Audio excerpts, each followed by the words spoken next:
विक्रम बेताल की 22वीं कहानी। चार ब्राह्मण भाइयों की कथा। जब राजा विक्रमादित्य ने एक बार फिर बेताल को पकड़ा तो उसने हर बार की तरह एक नई कहानी शुरू कर दी। बेताल ने कहानी सुनाते हुए राजा विक्रमादित्य से कहा, कुसुमपुर नाम के एक नगर में एक ब्राह्मण परिवार रहा करता था। ब्राह्मण के परिवार में 4 बेटे और उसकी पत्नी थी। ब्राह्मण अपने परिवार के साथ सुखी सुखी जीवन बिता रहा था। एक दिन अचानक ब्राह्मण बीमार हो गया और उसकी हालत दिन-ब-दिन खराब होती चली गई। सेहत में सुधार न होने के कारण एक दिन ब्राह्मण की मौत हो गई। ब्राह्मण की मौत के दुख में उसकी पत्नी भी सती हो गई। ब्राह्मण और उसकी पत्नी की मौत के बाद उनके रिश्तेदारों ने 4 लड़कों को अकेला देख उनका सारा धन छीन लिया।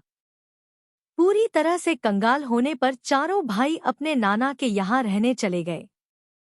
कुछ दिन तक तो सब ठीक ठाक चला। बाद में नाना के घर में भी ब्राह्मण के चारों बेटों के साथ बुरा व्यवहार किया जाने लगा। इस स्थिति को देखते हुए चारों भाइयों ने निश्चय किया कि उन्हें कोई विद्या ग्रहण करनी चाहिए, ताकि लोग उनके माता पिता की तरह ही उनका भी सम्मान करें। यह सोचकर चारों भाई चारों दिशाओं में अलग अलग चल दिए। चारों भाइयों ने घोर तपस्या की और फलस्वरूप कुछ विशेष विद्याएं हासिल की। जब चारों भाई काफी समय बाद मिले तो उन्होंने एक दूसरे को खुद के द्वारा हासिल की गई विद्या के बारे में बताया। एक ने कहा, मैं मरे हुए जीव की हड्डियों पर मांस चढ़ा सकता हूँ। दूसरे ने कहा, मैं मांस पर खाल और बाल बना सकता हूँ। तीसरे ने कहा, मैं मरे हुए जीव के सभी अंगों का निर्माण कर सकता हूँ। चौथे ने कहा, मैं मरे हुए जीव में जान फूंक सकता हूँ। सभी ने बारी बारी हासिल की गई विद्या का गुणगान किया और एक दूसरे की विद्या की परीक्षा लेने के लिए जंगल पहुंच गए। जंगल में उन्हें एक मरे हुए शेर की हड्डियां मिली। उन्होंने बिना जाने कि यह किस जीव की हड्डियां हैं, उन्हें उठा लिया। पहले ने अपनी विद्या से उन हड्डियों पर मांस चढ़ा दिया। दूसरे ने उस पर खाल और बाल पैदा कर दिए। तीसरे ने उस जीव के सभी अंगों का निर्माण कर दिया।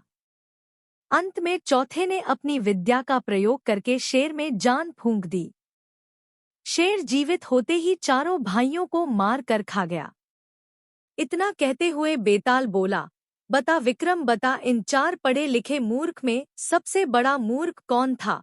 विक्रम ने जवाब देते हुए कहा, इन 4 मूर्ख में सबसे बड़ा मूर्ख चौथा भाई था, जिसने शेर में जान फूके। वजह यह है कि अन्य ने बिना जाने ही शेर के शरीर का निर्माण किया। उन्हें पता ही नहीं था कि वह किस जीव का निर्माण कर रहे हैं। वहीं चौथे को अच्छी तरह से पता चल चुका था कि यह शेर का ही शरीर है। इसके बावजूद उसने शेर के शरीर में जान डाल दी। यही उसकी सबसे बड़ी मूर्खता का प्रमाण है। विक्रम का जवाब सुनकर बेताल बोला, विक्रम तूने बिल्कुल ठीक जवाब दिया, लेकिन तूने मेरी शर्त तोड़ दी। मैंने कहा था कि अगर तू बोला तो मैं वापस पेड़ पर चला जाऊंगा, इसलिए तू बोला और मैं चला। इतना कहकर बेताल एक बार फिर वहीं पेड़ पर जाकर लटक जाता है। इसी के साथ 4 मूर्ख विक्रम बेताल कहानी समाप्त होती है। कहानी से सीख, बुद्धि बिना बल का प्रयोग मूर्खता की पहचान है।